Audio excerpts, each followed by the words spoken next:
le Shure SM7B, ce micro légendaire utilisé par des artistes tout aussi légendaires, mais qui pose pas mal de problèmes pour être amplifié par des petites cartes son. Alors on parle beaucoup des FetTed, des Cloud Filters, ce genre de choses.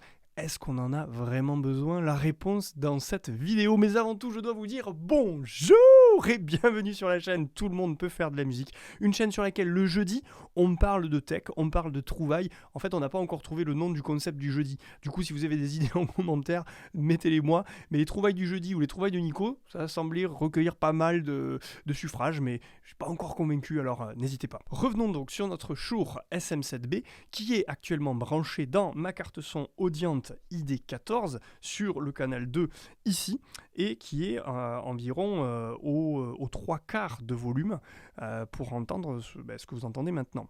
Et du coup, on va tester le FetHead acheté sur Thomann de Triton Audio et on va voir si ça change vraiment quelque chose en termes de son. Donc pendant quelques instants, vous allez m'entendre avec le micro perche à partir de maintenant. Je vais couper le volume du SM7B.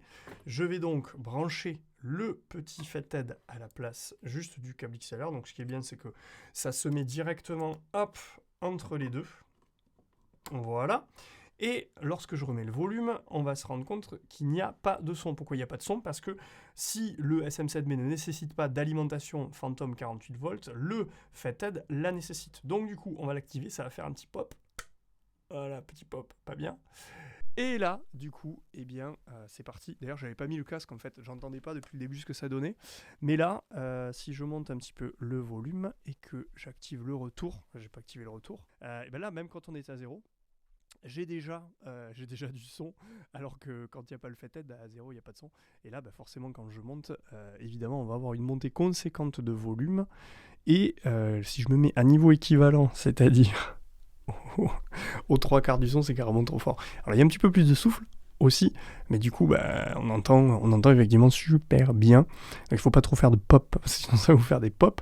Mais voilà. Donc effectivement, là, on va se mettre à un niveau normal, un niveau comme ça. Et bien effectivement, le FetHead change complètement la donne en termes de son. On a une puissance de son qui est sans commune mesure avec le son du SM7B sans le FetHead.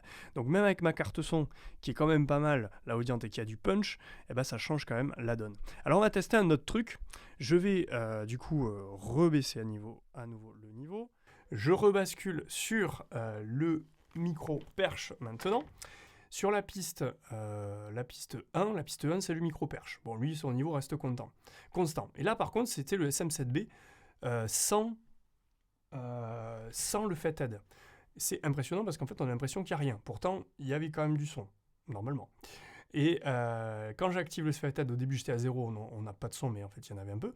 Là, quand je le mets aux 3/4, j'en ai carrément beaucoup. Et à volume moyen, c'est à peu près comme le perche. Donc, normal, jusque-là. Donc là, bien sûr, j'ai plus rien.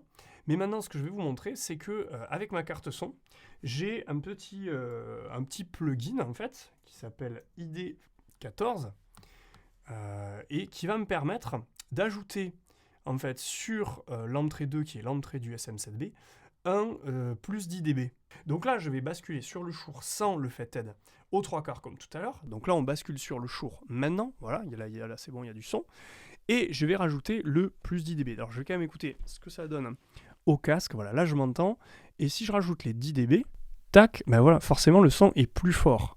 Donc du coup, grâce à ce punch de 10 dB, j'arrive à retrouver une puissance de son qui n'est pas aussi importante que le FetHead, mais qui me permet quand même de pallier finalement au manque de puissance initiale de la carte son. Ce qui veut dire en somme que dans les réglages de votre carte son, il faut que vous alliez regarder si vous avez vous aussi ce genre d'option qui vous permet de puncher un petit peu plus le son d'un micro. Parce que grâce à ça, du coup, j'arrive à récupérer un son correct sans avoir besoin ni du 48 volts, ni d'un FetHead. Et donc, qui coûte quand même quasiment 70 €, alors que là, dans ma carte son, c'était déjà intégré. J'avais pas besoin forcément d'aller rajouter des sous.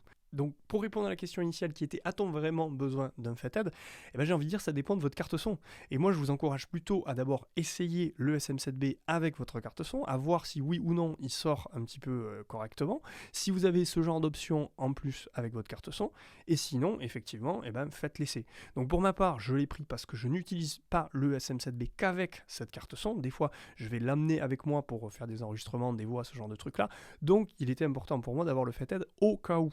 Mais c'est pas forcément un achat qui est absolument nécessaire si vous avez une bonne carte son qui va avoir donc des options de boost en fait.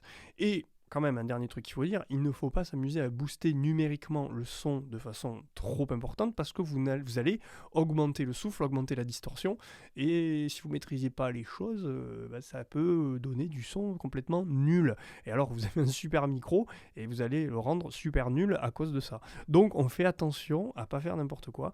C'est sûr que ça coûte un peu cher, celui-ci, mais il y a d'autres modèles. Il y en a un de Thomann directement qui est moins cher que le Triton, donc ça peut aussi se tenter. Puis il existe d'autres modèles, des cloud filters, etc. J'espère avoir répondu à votre interrogation et vous avoir montré que c'était pas forcément toujours nécessaire, mais que d'abord il faut que vous exploriez le matos que vous avez déjà. Alors c'est sûr, tous les streamers, tous les youtubeurs, on les voit avec ce micro-là, mais ce qu'on voit pas, c'est le matos qu'il y a derrière. C'est quand même un micro professionnel qui doit être utilisé avec du matos professionnel. Et sur ce, je vous dis à bientôt. Ciao!